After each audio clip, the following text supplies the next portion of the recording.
Volvemos a preguntarnos, ¿es la pandemia una señal de la venida del Señor? En primer lugar, debo decir que para que lo que se da en llamar el arrebatamiento de la Iglesia, no hay que esperar ninguna señal. El Señor vendrá sin que haya señales previas. Esto lo trataremos de contestar al seguir analizando este tema. Digamos que estamos hablando del rapto de la Iglesia. El apóstol Pablo escribe en 1 Tesalonicenses 4:13 y en el versículo 15 dice la venida del Señor. Hay otra referencia a esta venida del Señor para su Iglesia, por ejemplo 1 Corintios 15, 2 Tesalonicenses capítulo 2, y en todas sus epístolas hay alguna mención a este acontecimiento glorioso. También se mencionan en los otros escritos de los apóstoles Juan, Pedro y Santiago, y por supuesto en el libro Apocalipsis. En los capítulos 2 y 3 especialmente, dado que en los capítulos 4 al 19 la Iglesia no se menciona en este periodo de 7 años. Recién en los capítulos 19 al 22 aparece nuevamente. Veamos cómo se describe este acontecimiento, que puede ser inmediato o no. Los creyentes neotestamentarios llegaron a dudar del cumplimiento porque creían que ya había demorado demasiado. Por eso Pablo les escribe: tampoco queremos, hermanos, que ignoréis acerca de los que duermen, para que no os entristezcáis como los otros que no tienen esperanza. Porque si creemos que Jesús murió y resucitó, así también traerá Dios con Jesús a los que durmieron en él.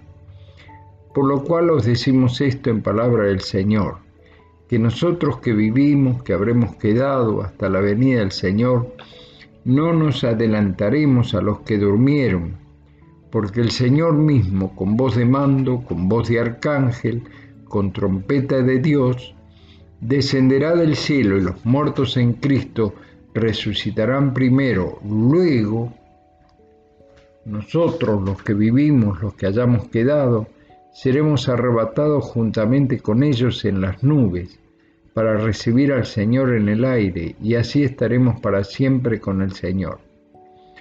Por lo tanto, alentaos los unos a los otros con estas palabras. 1 Tesalonicenses 4, del 13 al 18. ¿Quiénes son los que duermen? Son los creyentes que se les menciona de esta manera simbólicamente.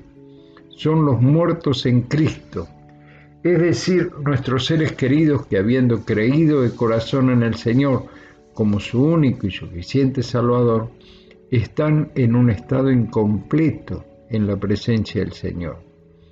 Desde el mismo momento en que murieron, sus cuerpos quedaron aquí, pero su alma y su espíritu están con Cristo, como en el relato del Señor. Aconteció que murió el mendigo y fue llevado por los ángeles al seno de Abraham. Y murió también el rico y fue sepultado. Lucas 16, 22. Pero nosotros como creyentes, la muerte será una entrada en la casa del Padre, pero en un estado incompleto, esperando la resurrección, que será juntamente con el arrebatamiento de los creyentes que estemos vivos en el momento glorioso en que ocurre, y que será un evento misterioso para el resto de la humanidad, porque ellos no sabrán lo que pasó. Tendrán que ir a ver en la Escritura para descubrirlo, porque el mundo se asombrará porque han desaparecido millones y millones de personas sin ver ellos nada. Solo que de pronto estarán hablando con alguien y éste desapareció de su vista, como que se esfumó, porque una nube cubrirá al pueblo de Dios, los muertos en Cristo, los que hayamos quedado en vida en ese momento. Notemos que para Pablo la venida del Señor podría ser en su propia vida, y esto debe ser mi esperanza, estar vivo cuando el arrebatamiento de la Iglesia ocurra. El mundo no le verá. sabrá y los noticieros se encargarán de informarlo que hubo un acontecimiento extraño y millones de todo el planeta desaparecieron. Algunos darán la voz de alarma, ocurrió el arrebatamiento, del cual hablaba el Nuevo Testamento. Todos correrán a corroborar esto y lamentablemente en muchos casos correrá el pánico y la desesperación. Pero pronto se comenzarán a desarrollar los acontecimientos que relata Pablo en 2 Tesalonicenses capítulo 2 o en el libro de Apocalipsis específicamente del capítulo 4 en adelante, como hemos mencionado. Mientras tanto, alentémonos unos a otros con estas palabras. Mirad cuál amor nos ha dado el Padre para que seamos llamados hijos de Dios. Por esto el mundo no nos conoce, porque no le conoció a Él.